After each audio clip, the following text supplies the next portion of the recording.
fois, vous allez être favorisé au milieu de plusieurs personnes. Ce n'est pas parce que vous avez fait quelque chose d'exceptionnel, c'est votre esprit.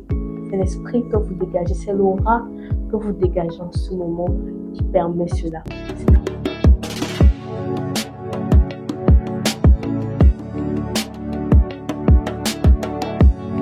Hello, bienvenue à toi dans cette nouvelle vidéo d'Inspire by Winner. Je suis très heureuse de te retrouver comme d'habitude. Alors, j'ai prévu aujourd'hui que nous parlions de l'énergie féminine, comment développer une bonne énergie féminine, parce que je pense qu'en tant que femme leader, c'est très important. Et voilà, je vais vous livrer juste 2 secrets qui peuvent vous aider à développer cela.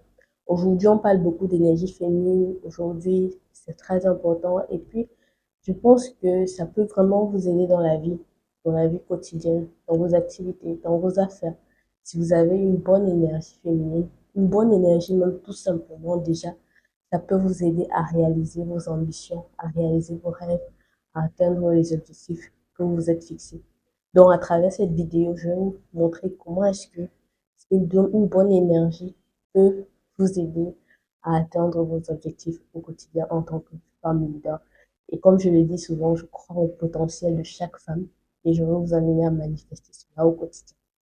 Voilà, donc le premier secret que je partage avec vous, c'est l'esprit. Il faut nourrir son esprit. Nourrir son esprit parce que l'esprit, c'est ce qui porte le corps. Pour moi, l'esprit, c'est très important. C'est ce qui englobe tout le reste. Vous savez, quand on parle de créativité, et généralement, tout ce qu'on crée, tout ce qui naît, vient d'abord de l'invisible. Et l'invisible, c'est l'esprit. Toutes les innovations, les grandes inventions, tout ce que vous voyez de beau dans le monde a été pensé par un esprit au préalable. Et quand c'est beau, ça veut dire l'esprit était bien disposé. Ça veut dire l'esprit était bien nourri pour pouvoir produire cela. Vous allez vous rendre compte que vous avez 2 personnes qui postulent pour un même emploi.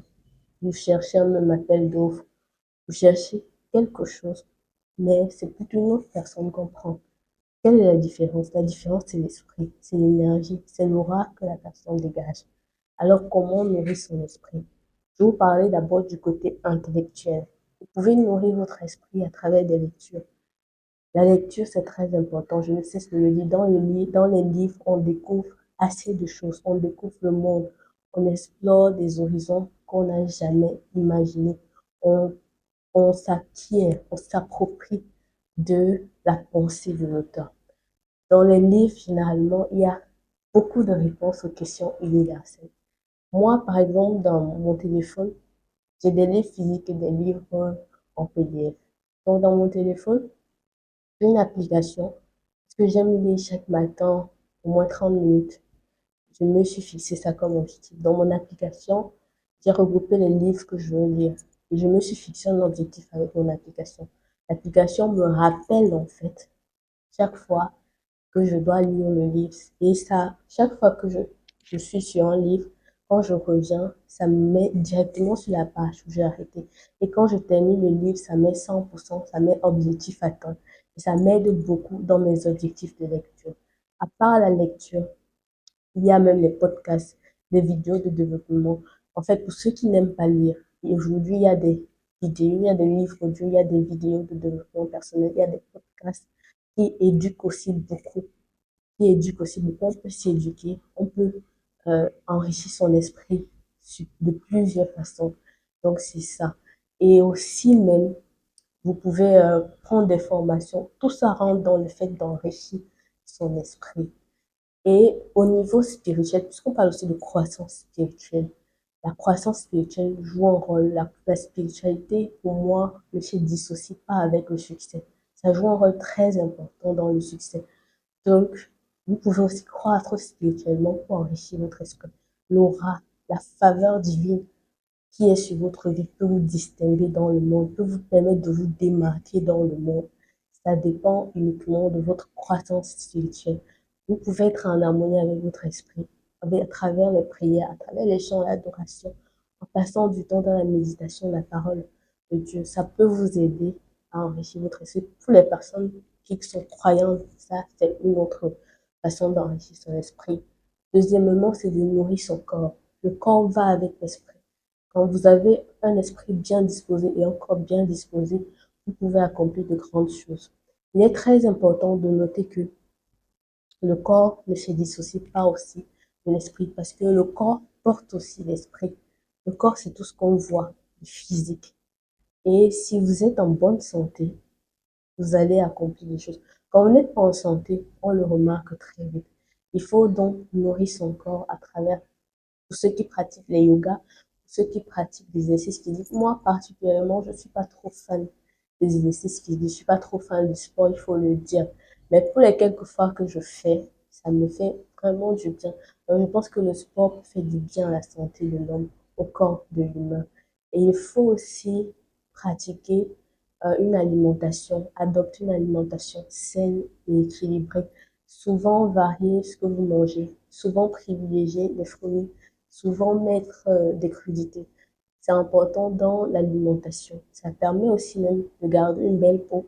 Ça permet aussi de se sentir bien dans son corps et dans sa peau. Vous pouvez même prendre de l'eau chaude. On les recommande souvent prendre des thés. Tout ça, ça favorise un corps sain également. Un corps sain dans un esprit sain ne peut que créer quelque chose de positif.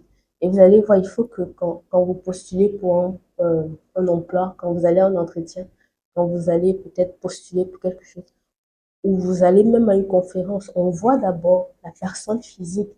Vous êtes bien présentable, vous êtes bien. Et puis ensuite, on voit la personne intellectuelle.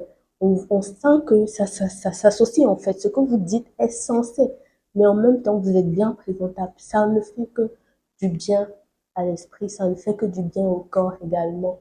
Après, vous pouvez aussi pratiquer pour les femmes surtout, prendre soin de votre corps, faire des gommages, des massages, des bains de douche, en fait, tout ce qu'on sait qui peut rentrer dans la routine de soins de beauté de corps. Vous pouvez le faire. Moi, avant, j'étais plus centrée sur mes projets. Mais après, j'ai compris que il faut rallier les deux. Dépenser pour prendre soin de soi, c'est pas mal, mais il faut pas s'endetter pour le faire ni trop dépenser son budget. Il faut faire à la limite des choses.